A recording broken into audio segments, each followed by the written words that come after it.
if any of our listeners have got corrections to make or complaints or whatever, you can just go along to our show page. There you can put it in a little message. It's thisweek.org.uk, and we will give prominence to corrections. We won't sort of tuck them away at the end or put them just on the website or something like that. Now, Martin, there's a lot of talk about fake news, particularly with the Trump inauguration, and I thought I'd play you a little clip now from 5 Live earlier today. It's the Emma Barnett show, where she was, in fact, I imagine this is written by her producer, introducing the topic of fake news, and I just think it's fascinating to see how national BBC, who, of course, we have to pay for, if you've got a television, you've got to pay for it, otherwise you could be fined or go to jail. It's not as if it's some kind of choice. What she had to say about fake news, because they had an item on it today. So let's have a listen to that short extract from the Emma Barnett show with regards to fake news and Trump. Could it have been different with who was going up to that podium today? Could it have been Hillary Clinton? Could it have been influenced this whole election process beyond what we've heard about Russian hacking threats, email servers, all of that? What has been the role of fake news in this particular US election, and how is fake news changing information around us? It's certainly become increasingly hard to tell the difference between the truth and lies, especially if you're getting your news, let's say, through Facebook and just through other people's recommendations, spoof stories going up here, there and everywhere whenever we go online. Well, if you're after some help, I have been speaking to someone who is trying to shine a bit of light on this. Melissa Zimdars is the Assistant Professor of Communication and Media at Merrimack College in Massachusetts. She has painstakingly put together a website where you can see an ever-evolving list of fake news sites. At one point, after she received such a torrent of online abuse and death threats for actually putting them all together by the people who create them, she ended up removing the list, but it's now back. It's online, it's bigger, and it's better. And this time it links to a computer program that can warn you when you are potentially viewing fake news. Well, I think the people who talk about fake news are often the people who are putting out fake news. The real world is complicated and messy, and but all kinds of news media need to be questioned by the audiences which are consuming them. Don't presume that what you're being told is necessarily honest or honourable. Frequently it isn't. You've got to check various sources, and you've got to make it a habit to check various sources before you make any strong statements about anything. I'm just going to read out some of these fake news sites from this list. One of them is called Breitbart News. There's quite a lot here, a whole load actually. But I mean, I'm sure they would argue that they're not at all. There's another one called IntelliHub.com as well, which I use quite a lot. In fact, a lot of that stuff on IntelliHub, you'll find it's referenced articles. Yeah, I mean, that's which, a key, of course, you don't get in the mainstream That's news. a key thing. I mean, what the internet has now allowed is that what should be standard practice when you're reading stuff on the internet or anything else, if people make a statement, they should put a reference in it. And they're actually saying also naturalnews.com is a fake news site. I mean, a lot of these things I would say the Daily Express is a fake news site, but it doesn't matter, does it? I mean, people are going to say... What you've got is people presenting their views of the world, some of which is based... what's it C.P. Scott said about... who's one of the founders of The Guardian, facts are free, but facts are sacred, but comment is free, but facts are sacred. Zero Hedge, another fake news site. Well, that's absurd. I mean, Zero Hedge is an extremely well thought of financial reporting site. People basically accuse the people they don't agree with of pushing fake news. The people they agree with are not fake news. Also, 21stcenturywire.com. Well, I mean, that's absurd. I mean, Patrick Henningson's site is excellent in every way. But the point is that all of these, I think what was interesting is when they came up with because the CIA basically came up with this list of fake news sites, is that they picked up on all of the ones which in many ways have the most challenging things to say. Another one on the list is globalresearch.ca. Yep, another one of my favourites. So, I mean, this is the problem. I mean, these people... I mean, are the sites we've mentioned responsible for getting Donald Trump elected with fake news? No. Definitely not. Certainly not Global Research. What's very interesting about Global Research and other sites that I use is that although it's got a basically left-wing orientation, and Michel Chossudovsky, who founded it, was a Marxist economist from the University of Ottawa, they will put stuff up there from right-wing people and from various other sources. That should be standard practice. People should basically listen to what everybody else is saying and then make up their own minds. And, of course, the mainstream media are themselves very much in the pocket of vested interests. Well, let's go to one of those fake news websites right now, Global Research. They're telling us, of course, this could be fake news, folks. Make sure you listen to what the universities and the mainstream media are telling you. Udo Olcotti, Europe's courageous journalism voice, has passed away. This is by Dr. Paul Craig Roberts. I'm not sure if he's a fake doctor or... No, he's a doctor of economy. He's an economist. On January the 13th, Udo Olcotti died, reportedly of a heart attack. He'd been an editor of the Frankfurter Allgemeine Zeitung. Well, actually, he's an editor of the mainstream news. He published a courageous book in which he said the CIA had a hand on every significant journalist in Europe, which gave Washington control over European opinion and reduced knowledge of and opposition to Washington's control over European heads of state. Essentially, he said, there are no European governments independent of Washington. Well, that's probably true. Is that fake news? No, it's not. It's real. I mean, Paul Craig Roberts is an interesting character because he used to be Reagan's top economic advisor. But he's now actually rebelled completely against his Republican background and become a ferocious critic of US policy, particularly towards Russia. Anyway, but as I say, he used to be Reagan's top economic advisor. Sad to announce the passing of, obviously, a journalist of great integrity, someone who's worked in the middle of the mainstream, like I have, actually, in the middle of the mainstream media, and been rather disgusted by some of the things that they've seen and then been prepared to go public about it. So let's have a listen now to Udo and what he had to say about the practice of spinning news and basically planting stories and lies in the mainstream press. What they do, these transatlantic organizations, is they invite you for seeing the United States. They pay for that. They pay all your expenses and everything. So you are bribed. You get more and more corrupt because they make you good contacts. You won't know that those good contacts are, let's say, non-official covers or officially people working for Central Intelligence Agency or other American agencies. So you make friends. You think they are friends, and you cooperate with them. They ask you, well, could you do me this favor? Could you do me that favor? And so your brain more and more is brainwashed through these guys. And your question was, is this only the case with German journalists? No.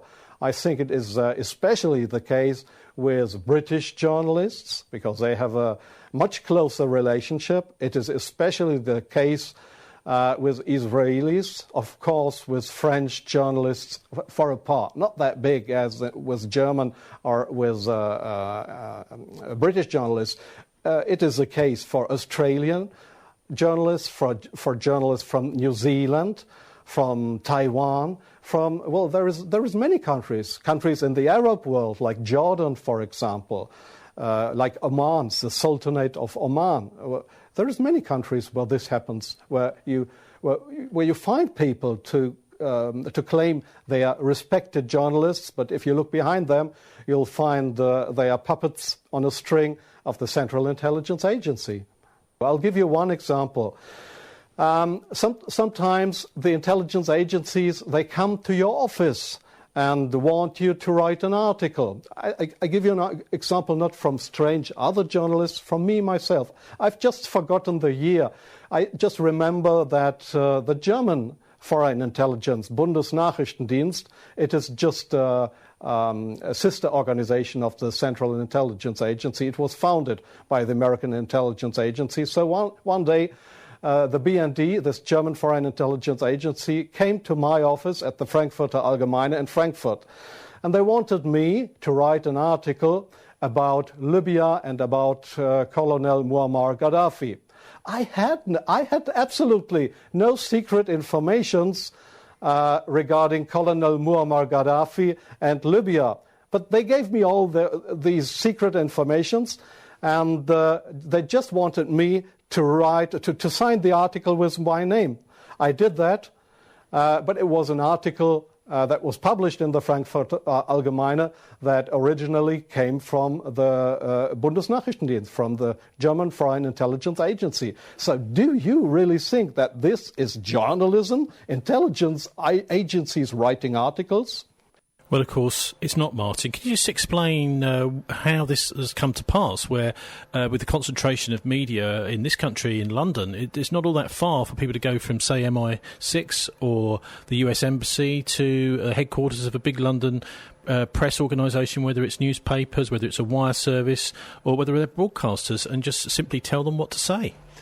Well, it goes on all the time. I mean, are people surprised? They should recognise that is what goes on.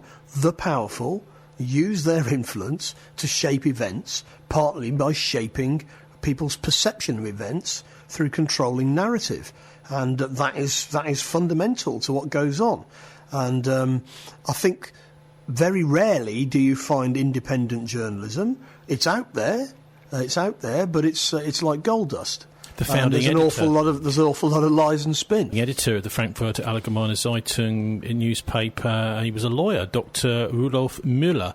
He was the attendee at the very first Bilderberg conference in 1954. So it's quite clear that the intelligence agencies, the elites, are very, very interested in every single person that works in these central editorial roles in the mainstream media. Well, of course they are, because intelligence agencies are trying to manipulate events in a certain direction through strategic communications and psychological warfare, and the way they do that is by planting stories in the media, and also by using social media, by using any mechanism in order to, bend people's heads. But I think, as I said on Russia Today earlier this week, that the fact is now we've got more variety of ways to get information than we've ever had before. And that means that you don't have to take anybody's word for anything. You've got to work it out for yourself, and there's lots of different voices out there. Listen to them all and work out what you really think. But it's a lot of work. It doesn't just happen. And what about Emma Barnett on the BBC and her producer's idea that the online social media has created this wonderful opportunity for fake news? Well, that's mainstream media accusing the online media of being fake.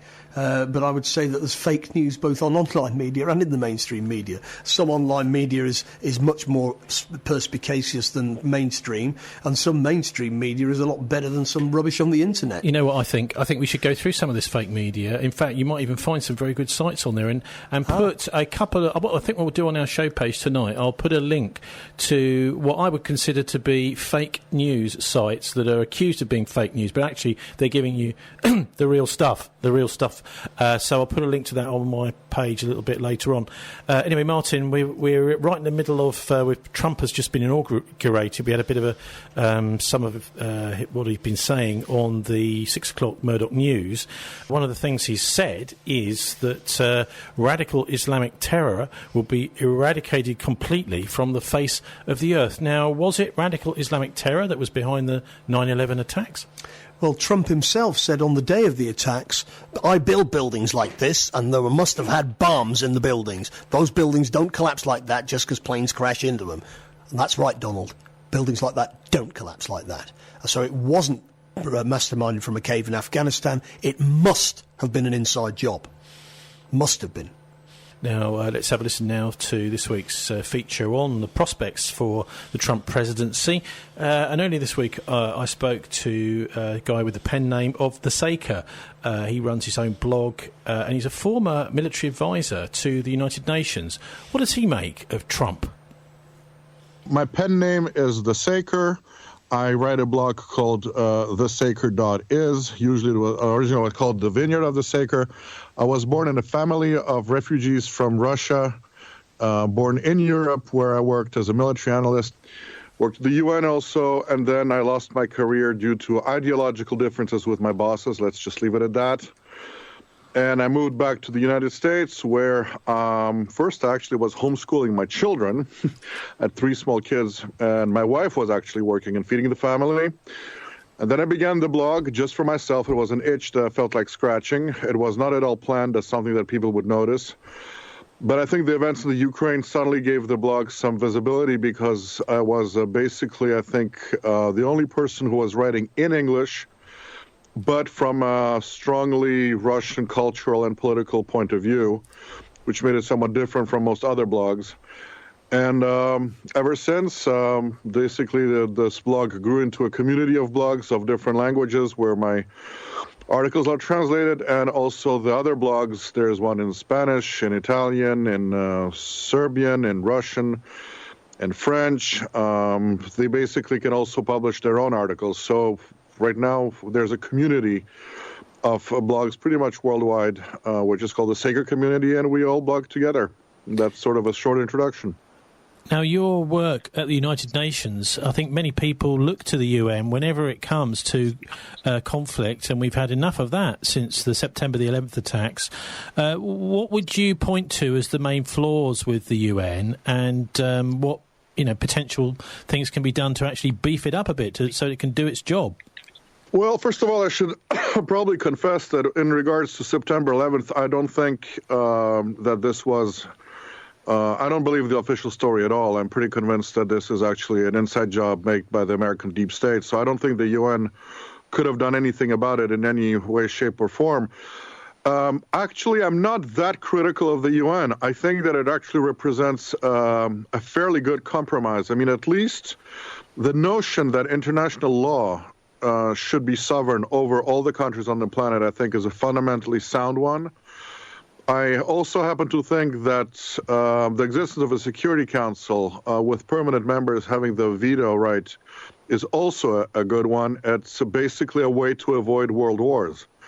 So while the UN gets a lot of bad press nowadays, and there's many reasons, there's many bad things about the UN, overpaid bureaucrats and different people in there. They obviously are controlled by the major powers. I don't think that this is a prime contributor to problems in our world.